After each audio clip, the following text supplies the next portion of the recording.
The air crackled with tension. President Trump stood before Congress, a sea of faces before him. His words boomed, echoing his message of America first. Republicans roared their approval.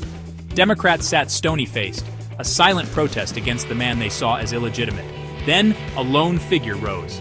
Congressman Al Green of Texas, his voice trembling with indignation, shattered the facade of order. "This man has no mandate," he thundered, shaking his cane. "He would gut Medicaid, leaving the most vulnerable to suffer." The chamber erupted. Republicans launched into furious chants of "USA, USA." Democrats watched, some with apprehension, others with grim satisfaction. Speaker Mike Johnson, his face a mask of disapproval, banged his gavel. "The gentleman will cede the floor," he bellowed, but Green was undeterred. "This is an outrage," Green continued, his voice rising above the din. "We will not be silenced." Security officers converged, their faces grim. Green did not resist as they escorted him out, his voice echoing even as he disappeared behind the chamber doors. Al Green was no stranger to controversy. A staunch opponent of Trump since his election, Green had long called for his impeachment. He saw Trump's policies as an assault on the very fabric of American society. The proposed Medicaid cuts were, in Green's view, the last straw. Medicaid, a lifeline for millions of Americans, was on the chopping block. Trump, despite his campaign promises to protect the program, had joined with Republicans in Congress to slash its funding. This betrayal, Green believed, exposed the true nature of Trump's agenda, an agenda that favored the wealthy at the expense of the poor and the vulnerable. Green had seen the impact of Medicaid firsthand in his district. He had met the mothers who relied on it to provide health care for their children.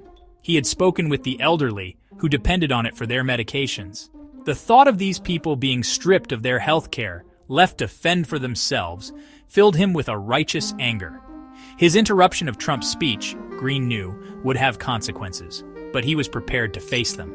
"I will accept whatever punishment is meted out," he declared afterwards, his voice firm. "But I will not be complicit in the destruction of our social safety net." The reaction to Green's outburst was swift and predictable. Republicans, already incensed by what they saw as Democratic disrespect for the president, were apoplectic. They accused Green of grandstanding, of using the solemn occasion of a presidential address for political theater. "He should be ashamed of himself," thundered Congressman Jim Jordan, his voice dripping with disdain. "He's a disgrace to this institution." Democrats, while not condoning Green's actions, were more sympathetic. They too had been appalled by Trump's speech, by his callous disregard for the plight of ordinary Americans. Many saw Green's outburst as a desperate, if misguided, attempt to hold Trump accountable.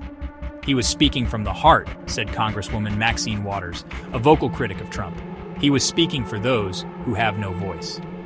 The incident laid bare the deep divisions that plagued American politics. The House chamber, once a symbol of democratic debate and compromise, had become a battleground in a partisan war. The center, it seemed, could not hold. As Green was escorted from the chamber, a chorus of "na na na na goodbye" followed him, a mocking send-off from the Republican side.